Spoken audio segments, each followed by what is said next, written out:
Hello बच्चों, स्वागत हमारे यूट्यूब चैनल फिजिक्स विद के उत्तम में। और आज हम लोग 11th क्लास के फिजिक्स में आज चैप्टर जो चल रहा है समतल में गति, चैप्टर नंबर 4 है। उसका आज हम लोग लेक्चर नंबर 2 पढ़ने जा रहे हैं। इसके पहले वाले वीडियो हम लोगों ने सदिश राशियों के बारे में पढ़ा है, अदिश राशियों के बारे में पढ़ा है, उसका सदिश राशियों का निरूपण किस प्रकार से किया जाता है, सदिश राशियों के कितने प्रकार होते हैं, ये सब कुछ हम लोग इसके पहले वाले वीडियो में पढ़ चुके हैं। और आज हम लोग पढ़ेंगे सदिश राशियों को जोड़ते किस प्रकार से हैं। जैसा कि अदिश राशियों को जोड़ने का तरीका तो बहुत आसान है, जो अभी तक हम लोग पढ़ते चले आ रहे हैं, जोड़ने का तरीका वो तरीका अप्लाई करते हैं। लेकिन सदिश राशियों को जोड़ने के लिए, क्योंकि सदिश राशियों में परिमाण के साथ साथ दिशा भी होती है, इसलिए इनको जोड़ने के लिए दिशा का भी ध्यान रखना पड़ता है। तो कैसे जोड़ते हैं सदिश राशियों को, ये आज हम लोग पढ़ने जा रहे हैं। इसको ध्यान से समझना है, ये एक थ्योरेटिकल टॉपिक है। तो पहले हम बताएंगे कैसे जोड़ा जाता है, उसको आप ध्यान से सुनेंगे और उसके बाद उसकी प्रैक्टिस करेंगे जोड़ने की। ये प्रैक्टिस आपको करना पड़ेगा, तभी आप इसका जोड़ना सीख पाएंगे। तो जोड़ने के लिए, जैसा कि पिछले वाले वीडियो में पढ़ चुके हैं कि वेक्टरों का जो निरूपण है वो एक तीर द्वारा करते हैं। तो अगर हम मान लेते हैं कि ये हमारे पास एक वेक्टर है, ए वेक्टर, जिसकी तीर का जो प्रारंभिक सिरा होता है इसको हम लोग कहते हैं पुच्छ, और जो नोक वाला सिरा होता है उसको हम लोग शीर्ष कहते हैं। ये बात हम लोग जानते हैं। जब जोड़ते हैं वेक्टरों को तो इसके जोड़ने की दो विधियां हैं। एक, जैसा कि निरूपण की दो विधियां थी, एक हम लोग तीर द्वारा प्रदर्शित करते थे, अब एक तरीका होता है उस वेक्टर को हम एक अंग्रेजी वर्णमाला के ऊपर तीर लगा करके प्रदर्शित करते हैं। उसी प्रकार से जोड़ने की भी दो विधियां, एक है ग्राफिकल मेथड और एक है मैथमेटिकल मेथड। तो पहले हम लोग ग्राफिकल मेथड से जोड़ना सीखेंगे। तो इसकी दो विधियां आपको पढ़नी है। सबसे पहले एक पढ़नी है हमको ग्राफी विधि,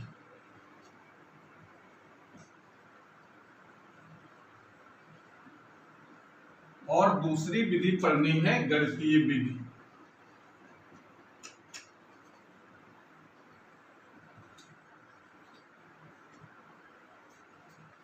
जो ग्राफी विधि में भी इसकी तीन विधियां हैं। ग्राफ से हम लोग तीन प्रकार से वेक्टरों को जोड़ सकते हैं। एक विधि कहलाती है त्रिभुज विधि, एक विधि होती है त्रिभुज विधि, या इसको हम लोग कहते हैं वेक्टरों के जोड़ने के त्रिभुज का नियम। दूसरी विधि होती है समांतर चतुर्भुज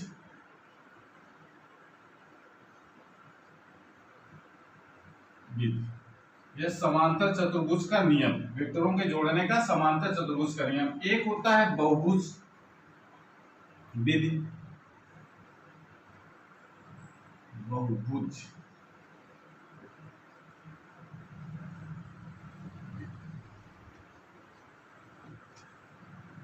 ये तरीका है त्रिभुज विधि में। यानी ये जो दो विधियां हैं, त्रिभुज विधि या समांतर चतुर्भुज, इसमें हम दो वेक्टरों को जोड़ते हैं।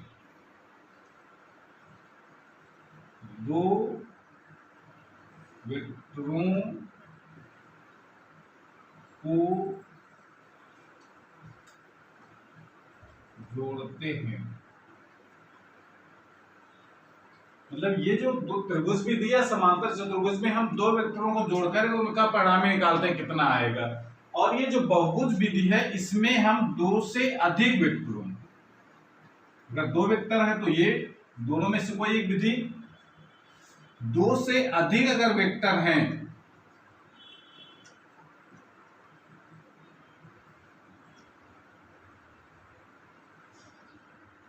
दो से अधिक वेक्टरों को जोड़ते हैं।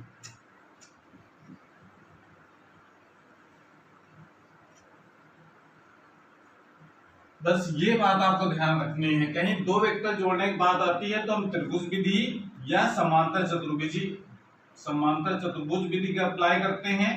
और अगर दो से अधिक वेक्टरों को जोड़ना है तो बहुभुज विधि का प्रयोग किया जाता है। इसमें कोई फार्मूले नहीं है, केवल आपको ग्राफ बना करके उसका मेजरमेंट करना है। दूसरी जो विधि होती है गणितीय विधि, इसमें आपको एक फार्मूला निकालना है।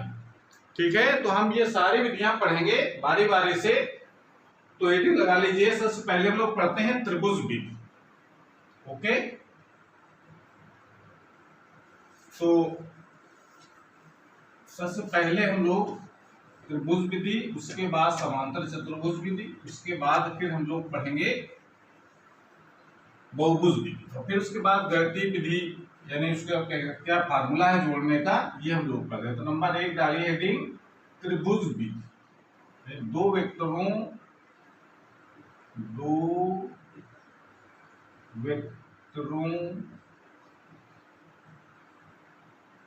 के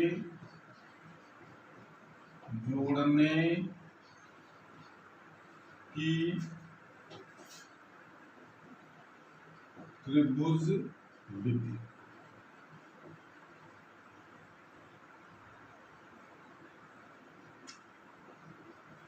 दो वेक्टरों को जोड़ने त्रिभुज विधि। दो वेक्टर ही इस विधि से जोड़े जा सकते हैं। जैसे मान लेते हैं, एग्जांपल लेते हैं हम लोग इसके लिए। अगर हमारे पास एक वेक्टर ये दे रखा है, दूसरा वेक्टर ये दे रखा, दो अलग अलग, ये क्वेश्चन हो गया एक तरीके से। एक वेक्टर ए है और दूसरा वेक्टर है बी। दो वेक्टर हैं जो दिशा और परिमाण में एक तीर द्वारा प्रदर्शित किए गए हैं। तो इनको जोड़ करके इसका कुल मान बताना है कितना होगा, यानी इसका परिणामी जो वेक्टरों का जोड़ आता है उसको हम लोग परिणामी वेक्टर कहते हैं, जिसको रिजल्टेंट वेक्टर कहा जाता है। तो ये दो वेक्टर है, इनको जोड़ना है और जोड़ करके इनका रिजल्टेंट बताना है, यानी परिणामी बताना है कितना होगा। तो जोड़ने का तरीका क्या है, अगर त्रिभुज विधि अप्लाई कर रहे हैं तो ध्यान से समझना, इसको जो बता रहे हैं उसको ध्यान से केवल सुनना है। जोड़ने का तरीका होता है, देखिए इन दोनों वेक्टरों को हम एक क्रम में जोड़े। क्रम जोड़ने का मतलब होता है कि जो इसका जो ये जानते हैं कि पीछे वाले सिरे क्या कहते हैं हम लोग, पुच्छ, और इसको कहते हैं शीर्ष। इसका ये पुच्छ हो गया और इसका इधर ये शीर्ष हो गया।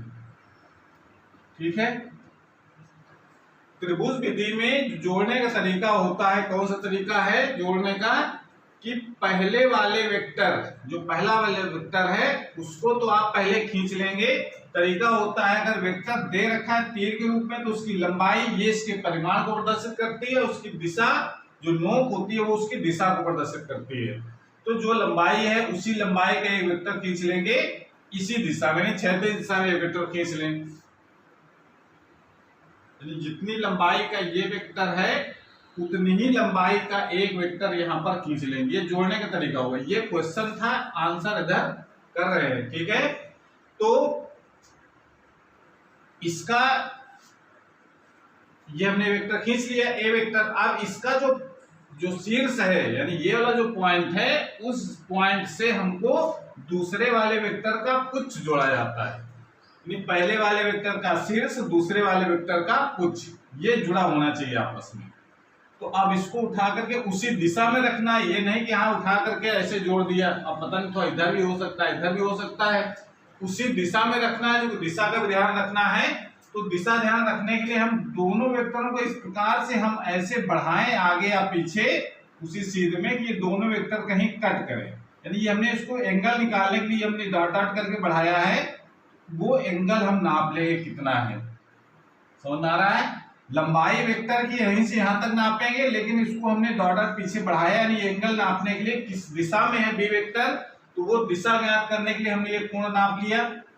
उस कोण को हम इसके इधर से, इस दिशा से ये थीटा कोण बनाते हुए जो भी एंगल आया है यहाँ पर मेजर करेंगे चांदा रख करके, और 30 अंश, 45 अंश, 60 अंश, जो भी एंगल आ रहा है उसको हम इधर से उतना कोण बनाते हुए बी वेक्टर की लंबाई के बराबर एक, जितना बी वेक्टर यहाँ पर है उतनी लंबाई का एक दूसरा वेक्टर खींच देंगे, उसको हम बी वेक्टर कहेंगे। तो इस प्रकार से दो वेक्टर जुड़ गए। अब जुड़ने के बाद इसका रिजल्टेंट क्या होगा, रिजल्टेंट ये होगा कि आप लोग दो वेक्टर जोड़ लेते हैं तो रिजल्टेंट कैसे खींचते हैं हम लोग, पहले वाले वेक्टर के पुच्छ से दूसरे वाले वेक्टर का शीर्ष जोड़ा जाता है, क्योंकि स्केल रख करके एकदम सीध इसको मिला देंगे। तो ये जो वेक्टर खींचा जाएगा पहले वाले वेक्टर के पुच्छ से दूसरे वाले वेक्टर के शीर्ष से, ये इसका कहलाएगा परिणामी वेक्टर यानी रिजल्टेंट वेक्टर। इसको हम लोग R से प्रदर्शित करते हैं और उसका मान हो जाएगा A vector plus B vector. ठीक है, इस प्रकार से समझ में आ गया। नहीं तो दोबारा इसको फिर देख लीजिए। सबसे पहले क्या करेंगे हम लोग, पहले वाला जो वेक्टर है उसको खींच लेंगे उतनी ही लंबाई का उसी दिशा में, उसके शीर्ष से दूसरे वाले वेक्टर का पुच्छ जोड़ेंगे।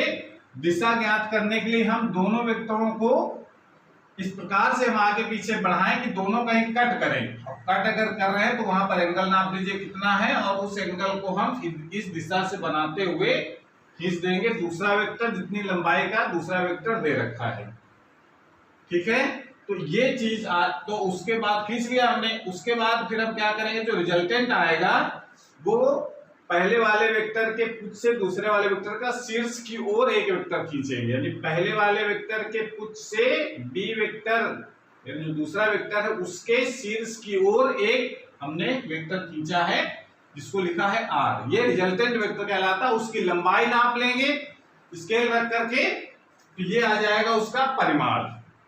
ठीक है ना, यानी R का जो परिमाण आएगा वो कैसे निकालेंगे हम लोग, उसकी लंबाई नाप करके, उसकी लंबाई नाप लेंगे, जितने सेंटीमीटर आया है उतने सेंटीमीटर का इसका परिमाण हो जाएगा।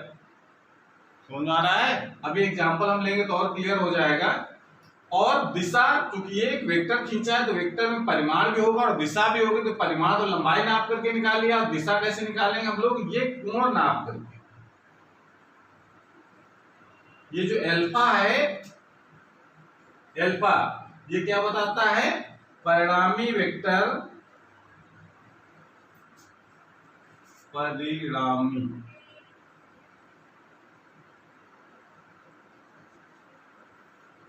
परिणामी वेक्टर R की दिशा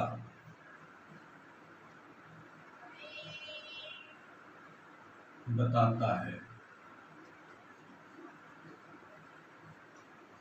और ये किस वेक्टर के साथ दिशा है, ये A वेक्टर के साथ। तो जो अल्फा है वो परिणामी वेक्टर की दिशा तो बताएगा, लेकिन किस वेक्टर से बताएगा, A वेक्टर से। ठीक है ना, तो A वेक्टर से वो कितना झुका हुआ है, यानी कितना किस दिशा में है, ये इसका कोण नाप करके बता देते हैं। हेडिंग लगाइए, दो वेक्टरों के जोड़ने की समांतर चतुर्भुज, नियम भी है ये,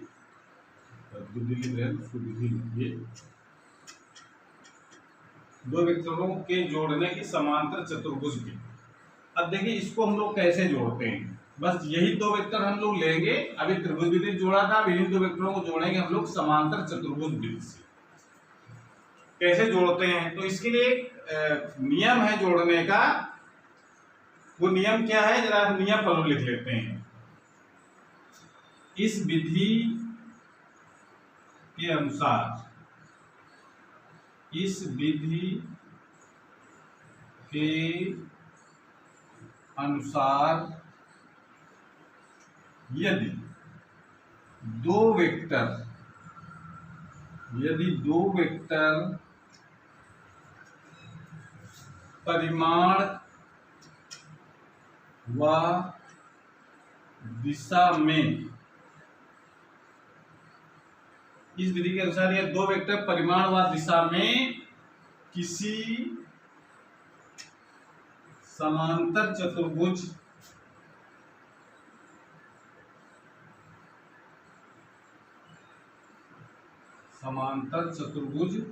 की आसन्न भुजाओं आसन्न भुजाओं द्वारा प्रदर्शित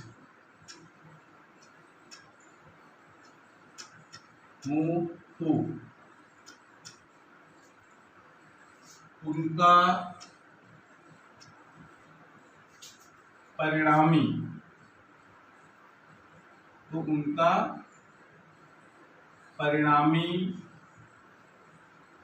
परिमाण व दिशा में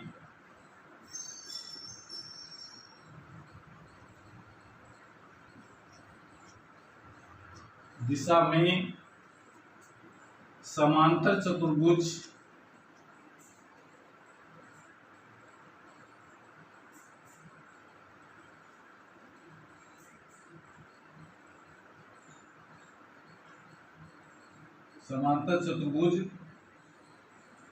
के उस विकर्ण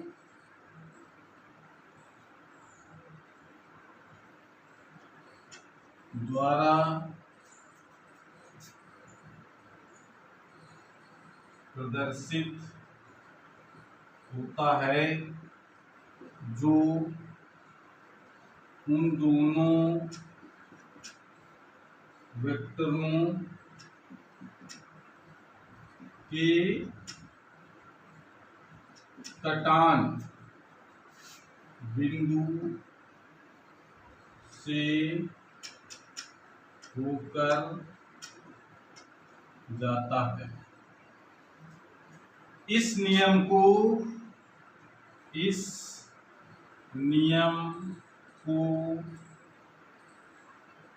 वेक्टरों के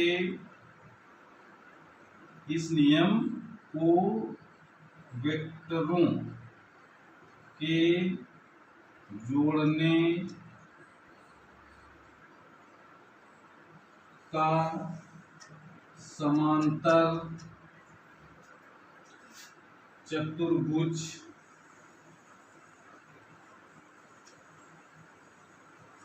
चतुर्भुज नियम कहते हैं। बहुत इंपॉर्टेंट नियम है वेक्टरों को जोड़ने का।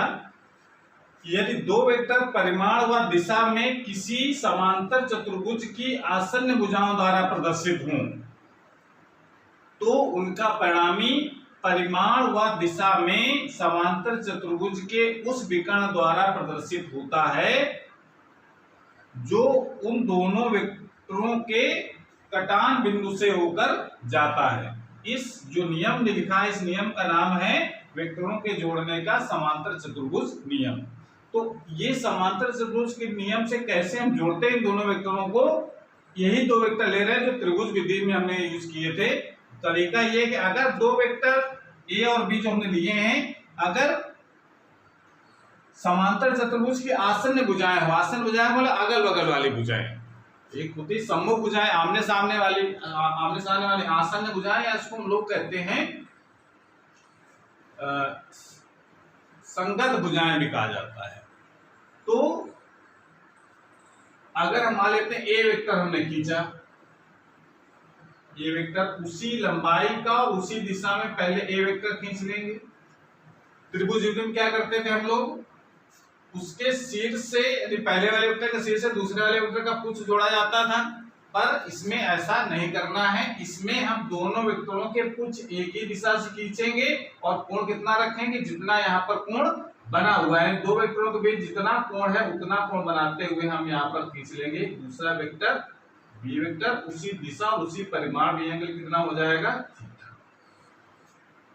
बस ये ध्यान रखना है कि समांतर चतुर्भुज विधि में दोनों के कुछ एक ही स्थान पर रखने, यानी एक ही पॉइंट से खींचना है। यानी ये मान लेना है कि ये दो वेक्टर कैसे हो गए, दो वेक्टर ऐसे हो गए जो समांतर चतुर्भुज की दो आसन्न भुजाओं को प्रदर्शित कर रहे हैं। तो ये आसन्न भुजाओं को लेकर के एक समांतर चतुर्भुज की रचना पहले करनी है। समांतर चतुर्भुज की रचना करने के लिए क्या करें, हम बी वेक्टर के शीर्ष से ए वेक्टर के समांतर एक लाइन खींचेंगे और ए वेक्टर के शीर्ष से बी वेक्टर के समांतर एक लाइन खींचना है। तो एक ये समांतर चतुर्भुज बन जाएगा ऐसे। और इसका जो परिणामी होगा, अब समांतर चतुर्भुज में दो विकर्ण होते हैं भाई, दोनों के कोनों को आमने सामने वाले मिलाओ, एक ये विकर्ण एक ये विकर्ण, तो पर हम उस विकर्ण को परिणामी मानेंगे जो दोनों वेक्टरों के कटान बिंदु से होकर जाता है। वेक्टर हमारे कौन से हैं, ए और बी, इनका कटान बिंदु कौन सा होगा, ये वाला पॉइंट, यहां से होकर जाने वाला जो परिणामी होगा, यानी जो जाने वाला विकर्ण होगा, वो परिणामी कहलाएगा आर वेक्टर, और उसकी वैल्यू हम लोग ए वेक्टर प्लस बी वेक्टर के बराबर लेते हैं। तो इसकी लंबाई नाप लेंगे कितनी है, वो उसका परिमाण कहलाएगा, और ये जो कोण नाप है ए वेक्टर से कितना कोण बन रहा है, ये बताएगा कि जो परिणामी वेक्टर है उसकी दिशा किस तरफ है, ए वेक्टर से कितना कोण बना रहा है, समझ में आ रहा है। तो इसमें भी हम लोग अल्फा जो नापते हैं वो क्या बताता है, उस परिणामी की दिशा ए वेक्टर के साथ कितनी है, और त्रिभुज विधि में वही चीज बता रहा था। लंबाई नाप लेंगे विकर्ण की, तो और वो बताएगा उसका परिमाण। तो लंबाई और दिशा में उस वेक्टर से प्रदर्शित होता है, यानी उस विकर्ण से प्रदर्शित होता है जो उस दोनों वेक्टरों के कटान बिंदु से होकर के जाता है। तो ये विधि इसकी है, बहुत आसान है। समांतर चतुर्भुज विधि को बहुत आसानी से हम लोग देख सकते हैं कि हमेशा क्या करना है, दोनों वेक्टरों के कुछ एक स्थान से खींचना, और दोनों वेक्टरों के बीच का कोण उतना होना चाहिए जितना कि क्वेश्चन में दे रखा है, यानी दोनों वेक्टर थीटा कोण झुके हुए हैं, दोनों को थीटा कोण झुका करके हम दो वेक्टर खींच लेंगे एक ही पॉइंट से। ये दो भुजाओं को मान लें कि ये समांतर चतुर्भुज की आसन्न भुजाएं हैं, उनको विमान करके एक समांतर चतुर्भुज की रचना करेंगे, और समांतर चतुर्भुज में एक विकर्ण खींचेंगे, ऐसा विकर्ण खींचेंगे जो उन दोनों वेक्टरों के कटान बिंदु से होकर के जाए। ये वाला विकर्ण नहीं खींचेंगे, ये विकर्ण खींचेंगे तो ये परिणामी नहीं कहलाएगा, परिणामी कहलाएगा जो दो वेक्टरों के कटान बिंदु से होकर के जाता है। तो ये मेजर कर लिया हमने और बता दिया कि उसकी लंबाई कितनी है, और दिशा बता दी कोण नाप करके किस दिशा में उसका रिजल्टेंट वेक्टर है। तो इस प्रकार से हम समांतर चतुर्भुज विधि से हम वेक्टरों को जोड़ सकते हैं। तो ये तरीका है दो वेक्टरों को जोड़ने का, चाहे त्रिभुज विधि अप्लाई करें चाहे समांतर चतुर्भुज विधि अप्लाई करें, दोनों विधि से आंसर एक ही आता है, बस चित्र में अंतर हो जाता है, यानी ग्राफ बनाने का तरीका अलग अलग हो जाएगा, लेकिन आंसर दोनों का, यानी रिजल्टेंट जो आएगा यानी परिणामी आएगा, वो परिमाण और दिशा में दोनों बराबर आएंगे, चाहे त्रिभुज विधि से जोड़ेंगे चाहे समांतर चतुर्भुज विधि से। ठीक है, इसको नोट कर लीजिए और नियम जरूर याद रखेंगे। समांतर चतुर्भुज का नियम क्या है वेक्टरों के जोड़ने का, इसको याद कर लेंगे, और उसी के नियम के तहत हम लोग जो एक डेरिवेशन करना है कि गणितीय विधि से कैसे वेक्टरों को जोड़ते हैं, तो इस चतुर्भुज नियम का यूज करते हुए हम उसका डेरिवेशन करेंगे। इसको नोट कर लें। उसके बाद अगर दो से अधिक वेक्टर दे रखे, ये तो तरीका है, दो वेक्टर अगर दे रखे हैं तो हम चाहे त्रिभुज विधि से जोड़ें चाहे समांतर चतुर्भुज विधि से जोड़ें, लेकिन अगर दो से अधिक वेक्टर दिए गए हैं, 3, 4, 5 जितने वेक्टर दिए गए हैं, तो उसको जोड़ने का तरीका होता है बहुभुज विधि। कैसे जोड़ते हैं ये देखिए,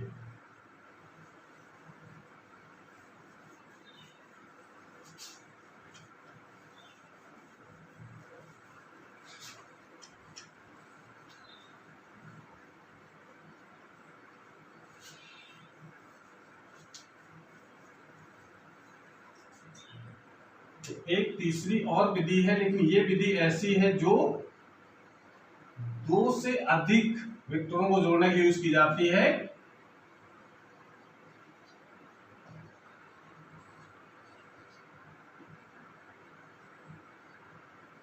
पॉलीगन मेथड, बहुभुज विधि। ये कौन सी विधि हो गई, देखिए इसमें दो से अधिक वेक्टर कब यूज करते हैं, जब दो से अधिक वेक्टर, दो वेक्टर दे रखे हैं तब तुम त्रिभुज या समांतर चतुर्भुज विधि का अप्लाई करते हैं जोड़ने में। लेकिन अगर दो से अधिक वेक्टर दे रखे हैं, जैसे एक वेक्टर हमारे पास हो गया ए वेक्टर, दूसरा वेक्टर हो गया बी वेक्टर, तीसरा वेक्टर हो गया सी वेक्टर, चौथा वेक्टर हो गया डी वेक्टर, और कहा जाए इन सबको जोड़ करके इसका हमको रिजल्टेंट बताओ कितना आएगा, यानी कितना परिणामी आएगा।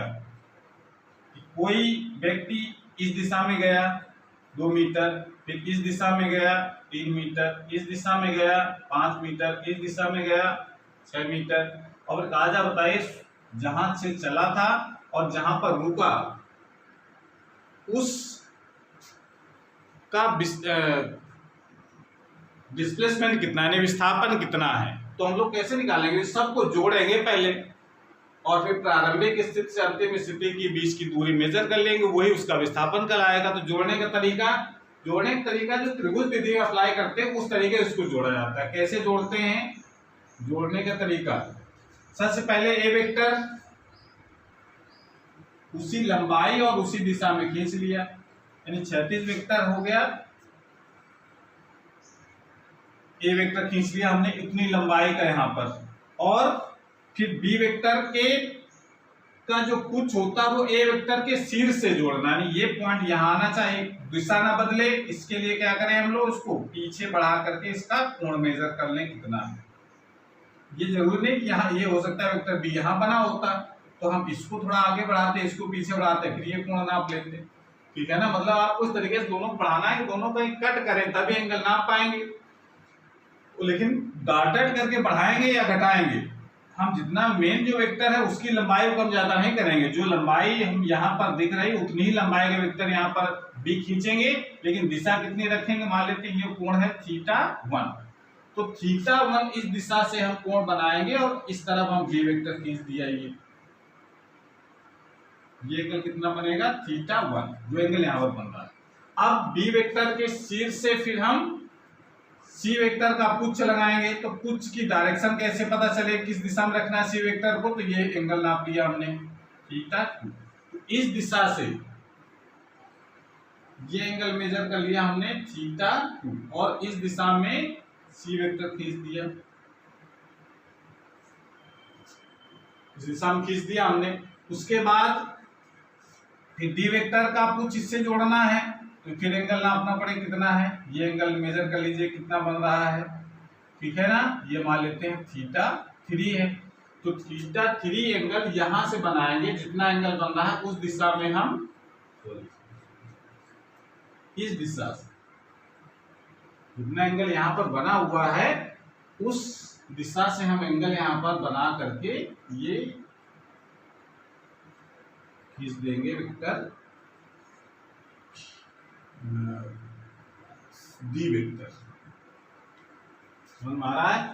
इसकी दिशा इस दिशा से एंगल ये बनाएंगे, इसको थोड़ा सा आगे बढ़ाया, ये कोण नाप दिया, यानी आप कह सकते हैं इसको ये जो कोण है आप इसको थोड़ा सा और आगे बढ़ा करके इसको और थोड़ा सा आगे बढ़ाओ, या इसको ये वाला जो एंगल लंबा है तो इसको इधर से नाप करके हम इधर से एंगल नापते हैं,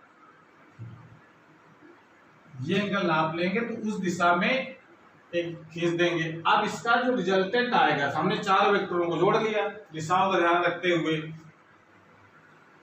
ठीक है, दिशाओं का ध्यान रखते हुए हमने जोड़ लिया, चाहे इधर से एंगल θ3 बनाए और चाहे इधर वाला एंगल थोड़ा सा बढ़ा करके इधर से, तो इधर से भी एंगल बनाया जा सकता है उतना ही, तो उस दिशा से कोण नाप रहे कितना है,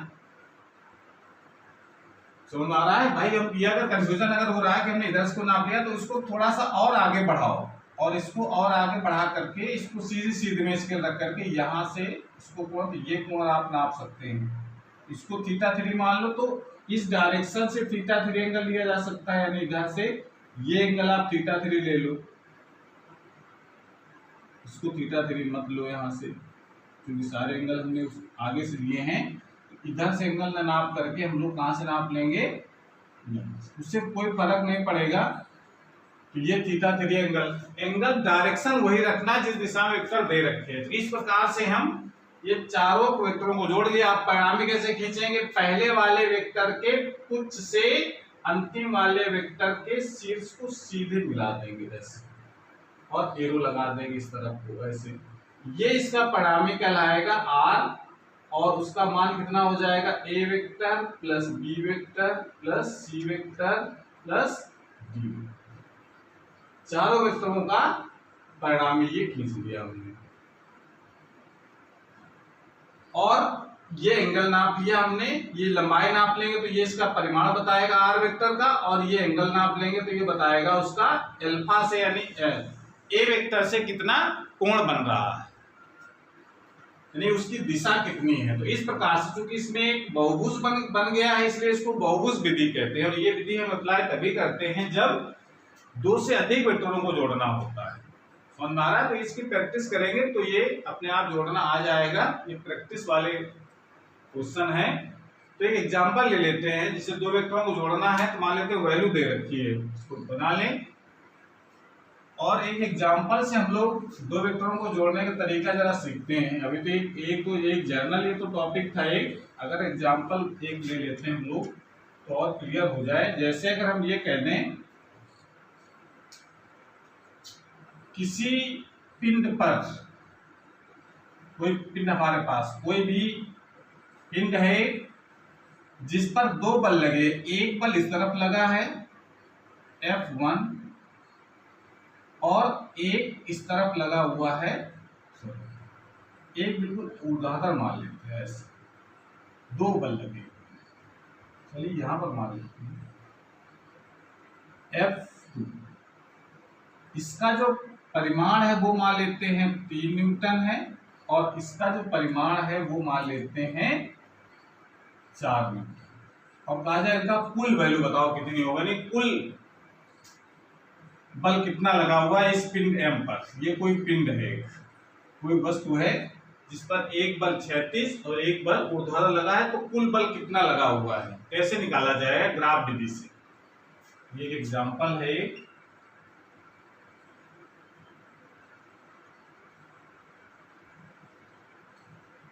कैसे इसको जोड़ा जाए, जोड़ने का तरीका, परिमाण दोनों के पता है, दिशाएं भी पता है, परस्पर लंबवत है। तो उसी दिशा में पहले हम पहले इसका पैमाना मानना पड़ेगा हमको। न्यूटन तो लाइन खींच नहीं सकते, सेंटीमीटर खींचेंगे। पैमाना मान लेंगे कि 1 न्यूटन बराबर 1 सेंटीमीटर। तो पहले 3 न्यूटन का कितना हो जाएगा, ये पैमाना 3 न्यूटन बराबर 3 सेंटीमीटर और 4 न्यूटन बराबर 4 सेंटीमीटर। तो पहले हम 3 न्यूटन की लाइन खींच लेंगे, 3 सेंटीमीटर की लाइन। ये हमारा कौन सा वेक्टर हो जाएगा,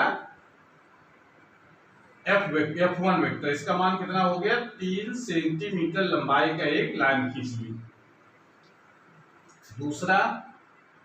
अब दूसरा वेक्टर, अगर हम त्रिभुज विधि अप्लाई करें तो दूसरे वेक्टर को हम यहां से खींचेंगे ऐसे। अगर चतुर्भुज विधि अप्लाई करते हैं, दोनों के कुछ एक ही स्थान से खींचना है। तो अगर मान लेते हैं हम चतुर्भुज विधि अप्लाई कर रहे हैं तो कैसे किया जाएगा। चतुर्भुज विधि अप्लाई करेंगे तो यहां से हम खींच देंगे एक 4 न्यूटन का, यानी 4 सेंटीमीटर का एक F2 वेक्टर। कितना हो जाएगा, 4 सेंटीमीटर। ये 3 सेंटीमीटर, ये पैमाने के साथ 3 सेंटीमीटर है, वरना इसको 3 न्यूटन और ये 4 न्यूटन के दो बल हो गए। यानी बल एक सदिश राशि है। अब इनका रिजल्टेंट खींचना तो कैसे खींचा जाएगा, ऐसे खींच दे, ऐसे नहीं खींचेंगे इसको, क्योंकि दोनों के कुछ एक ही स्थान से खींचे तो एक समांतर चतुर्भुज बनाना पड़ेगा। पहले इसके समांतर F1 के समांतर लाइन खींचो एक, और एक F2 के समांतर लाइन खींचो। ये दोनों एक चतुर्भुज बनाएंगे। उसका विकर्ण जो होगा ये इसका F यानी परिणामी कहलाएगा F, और वही मान हो जाएगा F1 vector plus F2 vector, ये हो जाएगा। अब हम ये जानते हैं कि एक समकोण, भाई ये कोण कितना है, पूरा 90 डिग्री का है, ठीक है। और 90 डिग्री में पूरा 90 डिग्री, तो इसका मतलब है कि ये अगर 4 न्यूटन है तो ये भी 4 न्यूटन होगा, यानी 4 सेंटीमीटर होगा। ये 4, ये 3। तो ये मेजर कर सकते हैं। वैसे अगर नाप कर खींच रहे हैं तो ये अगर हम पटरी रख करके नापेंगे, स्केल रख करके, तो ये कितना निकलेगा भाई, पाथागोरस लगा करके 3 सेंटीमीटर 4 सेंटीमीटर कितना हो जाएगा ये। यानी F का जो परिणामी जो वेक्टर आएगा, इस कैसे निकाल लेंगे हम लोग, अंडर रूट पाइथागोरस लगा दिए, 4 का स्क्वायर प्लस 3 का स्क्वायर बराबर कितना हो गया, ये 16 25 हो जाए, जोड़ करके 16 9 25, यानी 5 सेंटीमीटर हो गया। सेंटीमीटर तो लंबाई आएगी, जब हम आंसर लिखेंगे तो क्या लिखेंगे, क्योंकि 1 न्यूटन बराबर 1 सेंटीमीटर है तो 5 सेंटीमीटर और कितने न्यूटन हो जाएगा, 5 न्यूटन, तो 5 न्यूटन का परिणामी आएगा। तो ये तो परिणामी निकाल लिया हमने। अब दिशा अगर ज्ञात करना है तो ये दिशा चांद दिशा करके कोण नापा जा सकता है कितना आ रहा है। और एक बहुत महत्वपूर्ण हम बता दें एक बार कि अगर कहीं पर समकोण त्रिभुज बना हुआ है, ऐसे ध्यान रखो, बहुत इंपॉर्टेंट चीज है, अगर कहीं समकोण त्रिभुज बना हुआ है, ये कोण 90 डिग्री का है और ये भुजा एक 3 सेंटीमीटर और ये 4 सेंटीमीटर और ये 5 सेंटीमीटर की है, तो ये जो 3 सेंटीमीटर के सामने वाला जो कोण होता है ये हमेशा ध्यान रखना, ये 37 डिग्री रहता है और 4 सेंटीमीटर सामने वाला जो कोण होता है वो होता है 53 डिग्री। ये पॉइंट आपको बिल्कुल दिमाग में रखना है।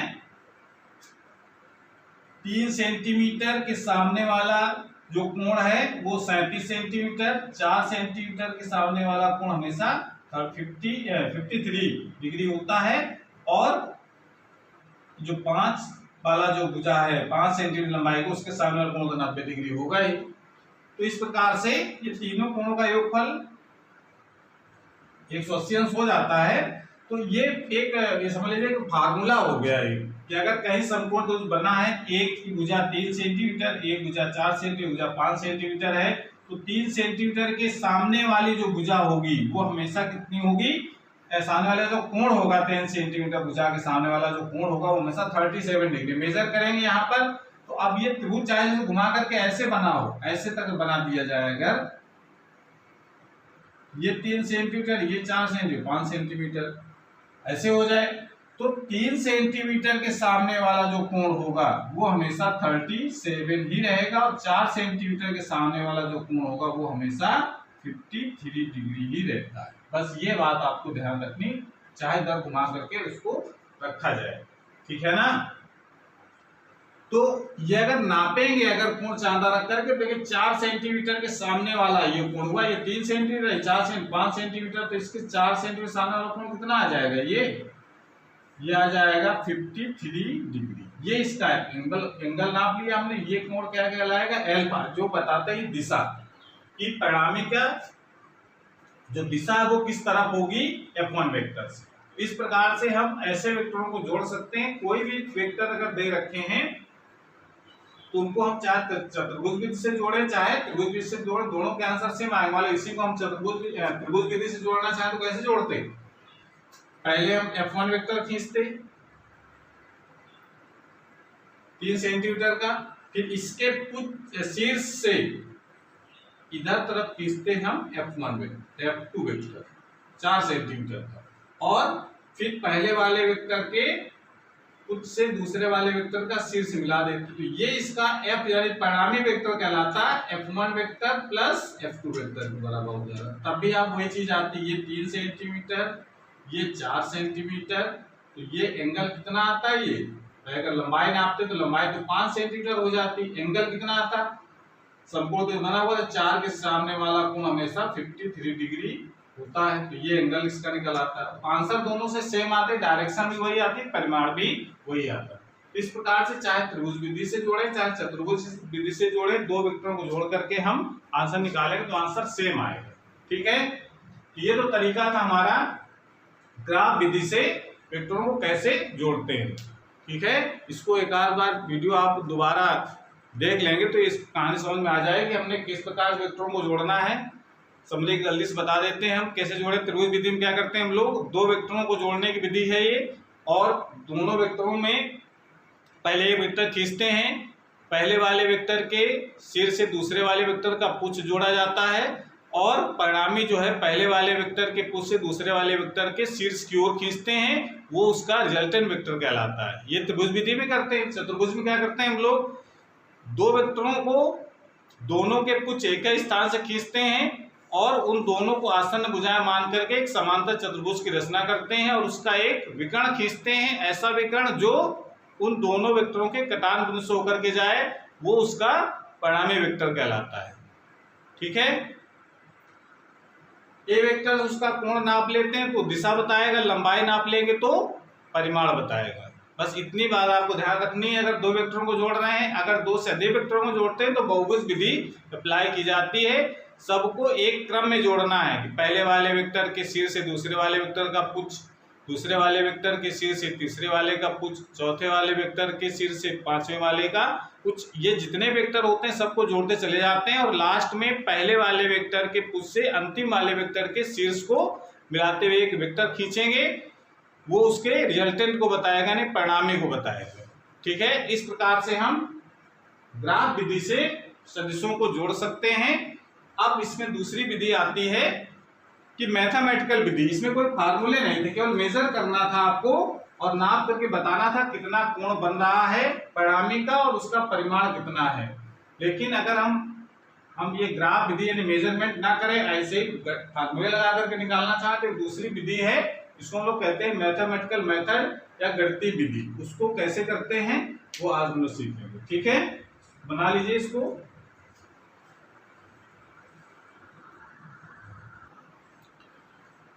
गणितीय विधि में हम ये मानते हैं कि दो वेक्टर हैं और दो वेक्टर ऐसे वेक्टर हैं जो एक समांतर चतुर्भुज की आसन्न भुजा को प्रदर्शित कर रहे हैं। ठीक है, और उनके बीच का कोण थीटा। तो पहले समांतर चतुर्भुज पहले बनाए हम। मान लेते हैं एक वेक्टर है ये और दूसरा वेक्टर है बी। ये बी वेक्टर हो गया जिनके बीच का कोण है थीटा। दोनों के कुछ एक ही स्थान से खींचे हम लोगों ने, तो इसका मतलब समांतर चतुर्भुज बनाना पड़ेगा। अगर त्रिभुज विधि से अगर ये करते तो हम इसके आगे से यानी इसका जो पुच्छ है ये इसके सिर से जोड़ते, वो भी तरीका अप्लाई कर सकते हैं हम लोग।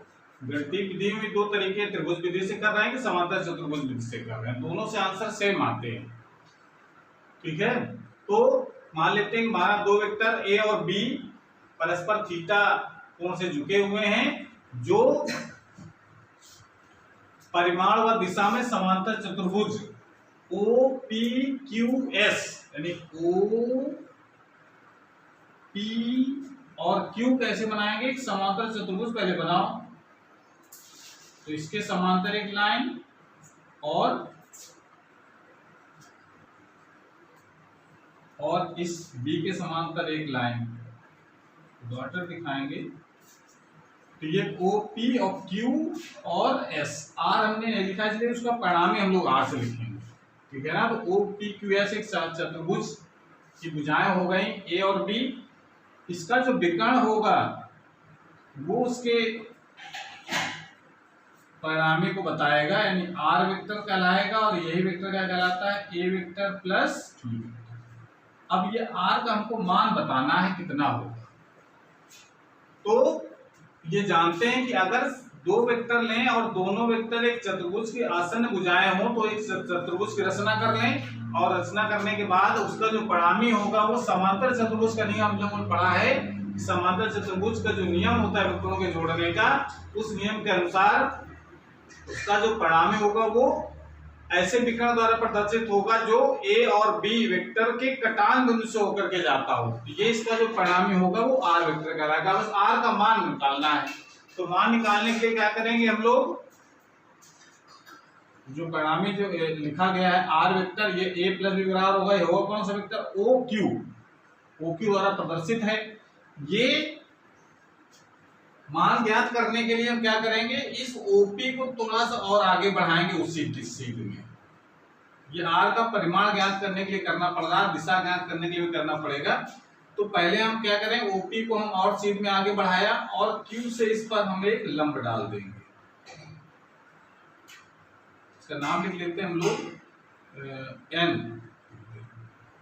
ठीक है, ओपी को हमने और आगे बढ़ाया और क्यू से उस पर एक लंब डाल दिया क्यू एन, यानी ये कोण क्या हो जाएगा 90 डिग्री। ये 90 डिग्री का एंगल होगा। ये अगर टोटल ये कोण अगर थीटा लिया है हमने तो इसका मतलब इसी के समांतर ये लाइन होगा और एक तिर्यक लाइन होगा, तो इसका मतलब ये अगर थीटा है तो ये कोण भी थीटा हो जाएगा। ठीक है ना, जानते हैं ना, कोई अगर दो लाइनें ऐसे अगर खींची गई हैं और इसके समांतर एक दूसरी दो लाइनें और हैं, तो ये कोण और ये कोण हमेशा बराबर होते हैं। तो ये लाइन ये दोनों समांतर और एक ही तिर्यक लाइन हो गई। ये एंगल और ये एंगल हमेशा बराबर, ठीक है। ये हम लोग गणित में जानते हैं। ये कोण 90 डिग्री का है। तो जरा पहले हम ये आर निकालने के लिए जरा हम बड़ा वाला त्रिभुज जब लगाएंगे ओ क्यू एन, तो उसमें हमको पाइथागोरस लगा करके इसकी लंबाई निकालना पड़ेगा, क्योंकि इसमें पाइथागोरस लग नहीं पाएगी ओ पी क्यू में, क्योंकि ये समकोण त्रिभुज नहीं है। समकोण त्रिभुज हमारे पास है ओ क्यू एन। तो ओ क्यू एन में लगाने के लिए हमको ये भुजा चाहिए कितनी है, तब तो हम टोटल ओ एन का स्क्वायर कर पाएंगे, आधार का स्क्वायर और लंब का स्क्वायर क्यू एन का स्क्वायर कर पाएंगे, तभी बात बनेगी।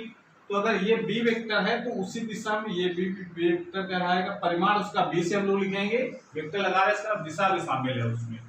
तो त्रिभुज पर ध्यान दें, त्रिभुज पी एन क्यू से, इस त्रिभुज समकोण त्रिभुज है ये पी एन क्यू, समकोण त्रिभुज बन गया ये। इस त्रिभुज में ध्यान दो, साइन थीटा बराबर क्या लिख सकते हैं, साइन थीटा बराबर होता है लंब बटे कर्ण। तो लंब कौन सा होगा इस त्रिभुज में, क्यू एन, और कर्ण क्या होगा, पी क्यू लिख सकते हैं। या इसको लिखा जा सकता है क्यू एन की जगह तो क्यू एन रहने दो, और पी क्यू की जगह इसका परिमाण कितना है, पी क्यू का बी के बराबर है। परिमाण लिख रहे हैं केवल, इसकी लंबाई से मतलब है, दिशा से कोई मतलब नहीं यहाँ पर, ठीक है। तो इसलिए तीर नहीं लगाएंगे। तो क्यू एन का मान कितना आ जाएगा, बी साइन थीटा, इसको इक्वेशन में डाल लेंगे फर्स्ट, तथा कॉस थीटा इसी त्रिभुज में लगाना है। कॉस थीटा बराबर क्या होता है, आधार बटे कर्ण, यानी पी एन बटे पी क्यू, ये हो जाएगा। पी एन ये हमको निकालना है, और पी क्यू ये बी के बराबर हो जाएगा। तो पी एन बराबर कितना हो गया, बी कॉस थीटा, इसको क्वेश्चन डाल देंगे 6। यानी ये हम जो लंबाई थे क्यू एन की वैल्यू निकाल ली और पी एन की वैल्यू निकाल ली। अब जरा बड़े वाले त्रिभुज में लगाओ, त्रिभुज Q Q Q Q Q Q Q नहीं, यहां से ओ, बड़ा त्रिभुज कौन सा है, ओ एन क्यू, ये ओ एन क्यू में पाइथागोरस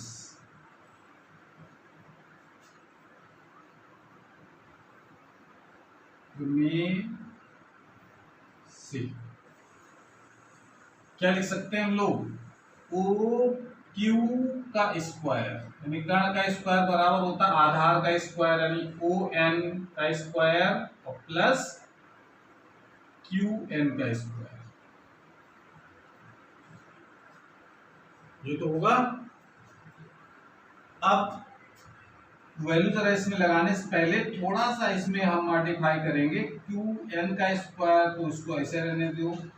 ये ओ एन जो लिखा गया, ओ एन की वैल्यू हमको पूरे नहीं पता एक साथ, कैसे पता है हमको, ओ पी की वैल्यू पता है और पी एन की वैल्यू पता है, तो ये टोटल जोड़ देंगे तो ओ एन के बराबर हो जाएगा, O P plus P N का whole square plus Q N का होल स्क्वायर, ठीक है।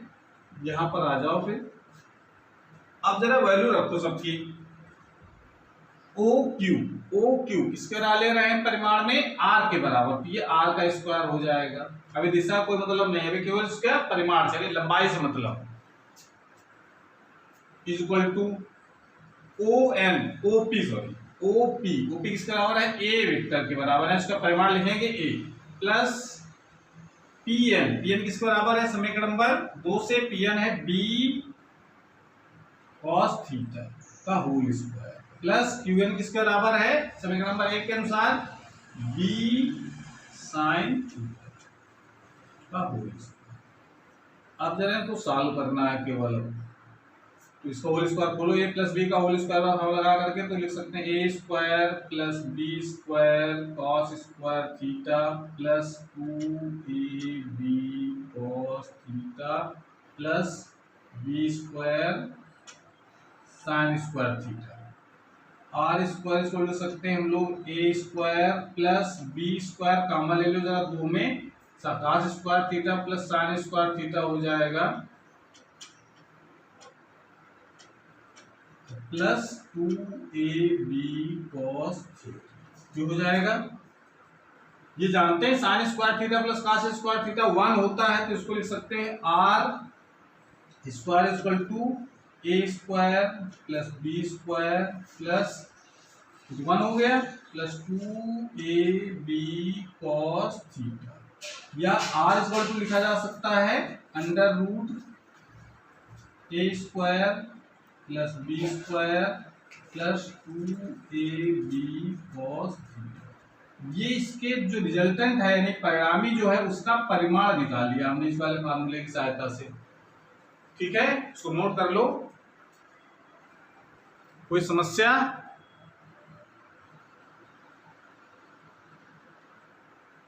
तो इस प्रकार से ये इसका परिणामी निकाल लिया गया कि कितनी लंबाई का ये रिजल्टेंट वेक्टर होगा इस फार्मूले की मदद से। इसमें कोई मेजरमेंट करने की जरूरत नहीं कि हम 3 सेंटीमीटर लंबी लाइन खींचे 5 सेंटीमीटर खींचे, ऐसा कुछ नहीं है। 3 सेंटीमीटर 5 सेंटीमीटर यहाँ रखना है और बीच का कोण रखना है 3 से 5 सेंटीमीटर रखना और सॉल्व कर देना है, बस आंसर आ जाएगा। वो उसका परिमाण बताएगा, उसकी लंबाई नापने की जरूरत नहीं पड़ेगी। ठीक है, तो इस तरीके से बहुत इंपॉर्टेंट फार्मूला है वेक्टरों को जोड़ने का और उसका रिजल्टेंट निकालने का। R equal to under A square plus B square plus 2ab cos theta. ठीक है, अब बात आती है दिशा की। दिशा कैसे निकालेंगे हम लोग, इसको नोट कर लीजिए पहले।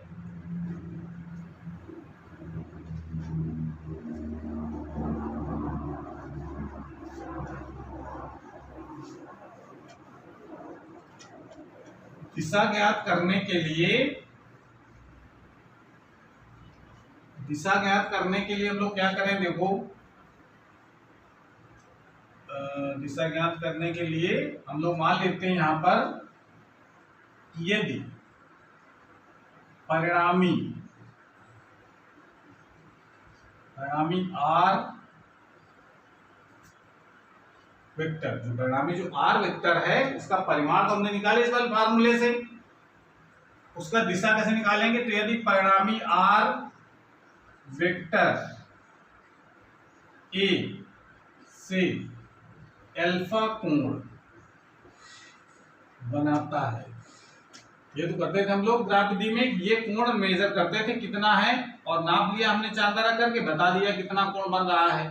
पर यहां पर हमने नापने वाला काम ही नहीं रखा, हमने फार्मूला निकालना है हमको। तो फार्मूला जो हम निकालेंगे, तो यदि परिणामी वेक्टर आर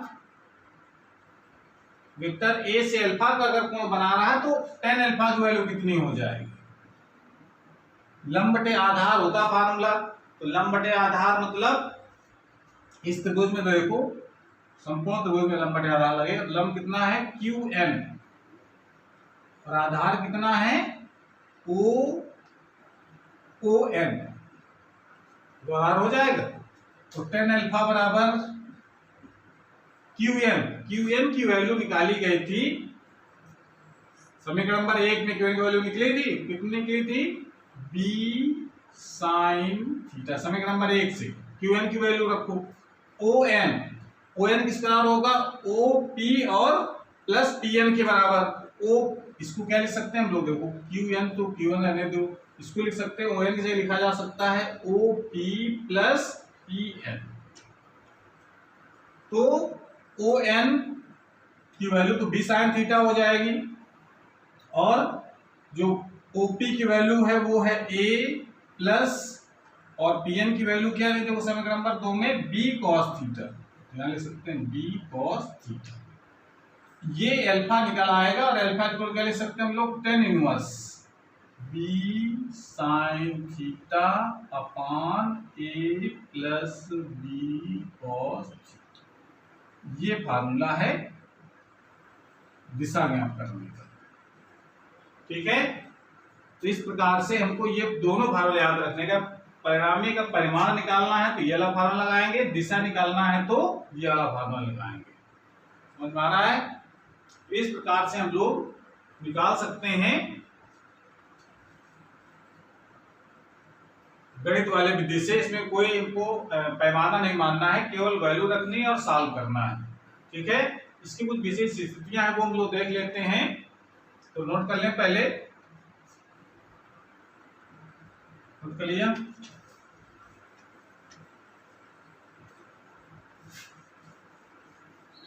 अभी हम लोगों ने देखा दो फार्मूले, दो वेक्टर अगर जोड़े जा रहे हैं ए और बी, उनका रिजल्टेंट वेक्टर अगर निकालना है तो उसका फार्मूला हम लोगों ने पढ़ा है r equal to under root A square plus B square plus 2ab cos theta, जहां थीटा क्या है, जहां थीटा ए वेक्टर व बी वेक्टर के बीच का कोण, और अल्फा निकालना है। टेन अल्फा की वैल्यू हमने निकाला। टेन अल्फा क्या है, ये था बी साइन थीटा अपान ए प्लस बी कॉस थीटा, ये था फार्मूला। जहां अल्फा क्या चीज है, ध्यान रखना है, अल्फा आर व ए, आर या आर वेक्टर था ए वेक्टर के बीच का कोण, बस ये ध्यान रखना है। पहली कंडीशन का मान लेते हैं, यदि थीटा इज इक्वल टू 0, यानी दो वेक्टर कैसे हों, परस्पर समांतर, यानी थीटा 0 मतलब क्या, दोनों वेक्टर एक ही दिशा में हों। एक जैसे एक वेक्टर ए और दूसरा वेक्टर भी उसी दिशा में हो, बी वेक्टर, तो क्या होगा, आर हम क्या रिजल्टेंट कितना आएगा, under root A square plus B square plus 2ab cos 0। cos 0 value कितनी होती भाई, cos 0 की वैल्यू होती है 1। इसका परिणामी क्या हो जाएगा, दोनों का, अगर दोनों एक ही दिशा में है तो इनका परिणामी क्या हो सकता है, under root A square plus B square plus 2ab, तो बचेगा। तो ये क्या लिख सकते हैं हम लोग, a प्लस बी के बराबर हो जाएगी। a प्लस बी का होल स्क्वायर होगा, इसको हम लोग a प्लस बी लिख सकते हैं। यानी अगर दोनों एक ही दिशा में, अगर दोनों वेक्टर, तो उनको क्या करेंगे हम लोग, दोनों को सिंपली जोड़ देते हैं परिमाण निकालने के लिए। और दिशा निकालने के लिए वैल्यू जरा लगाओ, तो अल्फा की वैल्यू कितनी आ जाएगी, 10 इनवर्स। चलिए 10 अल्फा वाला लिख देते हैं। 10 अल्फा बराबर कितना हो जाएगा, साइन 0 की वैल्यू, यहाँ पर थीटा की 0 रखो, तो b sine 0 upon a plus B cos 0। Sine 0 की वैल्यू 0, तो ये पूरा 0 हो जाएगा, यानी अल्फा की वैल्यू क्या हो जाएगी, 0। यानी a से जो कोण बनेगा परिणामी का, वो 0 अंश होगा, यानी a की दिशा में ही इसका रिजल्टेंट आएगा। ये पहली स्थिति हो गई। ठीक है, दूसरी स्थिति हम लोग देख सकते हैं, यदि थीटा इज इक्वल टू 180 हो, यानी एक वेक्टर इस दिशा में हो और दूसरा जो वेक्टर है वो दूसरी दिशा में, विपरीत दिशा में, तब उनका रिजल्टेंट क्या आएगा, तो r इज इक्वल टू कितना होगा, under root A square plus B square plus 2ab cos 1, class value -1। तो क्या लिख सकते हैं हम लोग, इसको लिखा जा सकता है A square plus B square minus 2ab, ये लिखेंगे ना। अब 180 की वैल्यू कितनी होती है, -1, तो -2ab हो जाएगा। इसको हम लोग a माइनस बी भी लिख सकते हैं या b माइनस ए भी लिख सकते हैं। ये इसका परिणामी होगा भाई। a माइनस बी का होल स्क्वायर लिखा जा सकता है, b माइनस ए का होल स्क्वायर लिख सकते हैं। तो इसका आंसर a माइनस बी, यानी दो वेक्टरों को आपस में घटाना पड़ेगा, जो ज्यादा हो कम वाले घटाएंगे तो ये परिणामी निकलेगा। और tan अल्फा का मान कितना होगा, ये वैल्यू यहां रखो। sin 180 की वैल्यू कितनी होती है, 0। अगर ये वैल्यू यहां लगाएंगे तो sin 180 की वैल्यू 0 हो जाएगी, तो अल्फा का मान भी 0 आ जाएगा। ठीक है ना, जो अल्फा का मान अगर 0 आएगा तो अल्फा का मान tan अल्फा का मान 0 आएगा, तो अल्फा का जो मान होगा वो 0 भी हो सकता है और 180 भी हो सकता है। ये तभी हम अप्लाई करेंगे जब 180 का मान भी 0 होता है। ये कब रखेंगे, जब हम थीटा की वैल्यू 180 अपने पार में रखेंगे, यहाँ sin 180 की वैल्यू 0, तो sin 180 की वैल्यू 0 रख देंगे तो tan अल्फा का मान 0 हो जाएगा। tan अल्फा का मान अगर 0 आएगा तो अल्फा की वैल्यू 0 भी हो सकती है और 180 भी हो सकती है। समझ आ रहा है? तो अब यहाँ पर 180 क्यों नहीं किया, यहाँ पर भी तो tan अल्फा का मान 0 था, तो अल्फा का मान 180 इसलिए नहीं किया क्योंकि इसका जो रिजल्टेंट होगा वो इसी दिशा में होगा, जिस दिशा में दोनों वेक्टर हैं उसी दिशा में इसका परिणामी होगा। ठीक है ना, लेकिन इसमें क्या होगा, इस दिशा में हो सकता है, इस दिशा में हो सकता है। तो अगर इस a वेक्टर की दिशा में होगा तो 0, b वेक्टर की दिशा में होगा तो 180। बस ये इसलिए यहाँ पर लिखा गया है।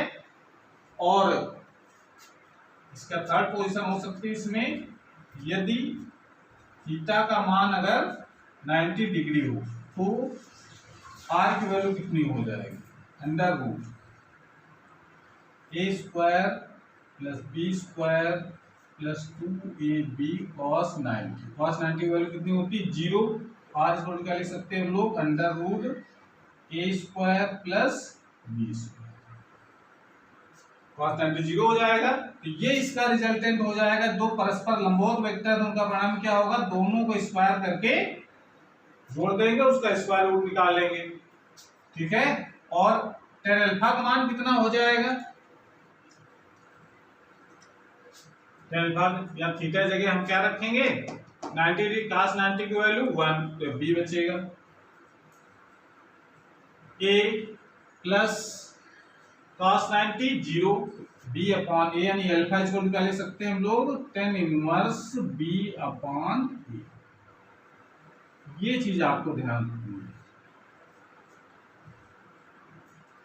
इस तरीके से ये कुछ विशेष पॉइंट है जिनको डायरेक्ट हम लोग न्यूमेरिकल में यूज करेंगे। परस्पर लंबवत वेक्टर तो परिणाम कैसे निकालते हैं, दोनों को स्क्वायर करके जोड़ देंगे, दिशा निकालना है तो b अपॉन a करेंगे। b अपॉन a का मतलब यहाँ पर ये है कि जैसे दो वेक्टर अगर जोड़ रहे हैं हम, एक वेक्टर जोड़ा a, दूसरा वेक्टर जोड़ा b, अब आ जाए इसका रिजल्टेंट जो आएगा ये अल्फा, तो ये अगर b वेक्टर तो b अपॉन a करेंगे, उसका जो परिमाण होता है उससे डिवाइड करेंगे। ठीक है, b अपॉन a।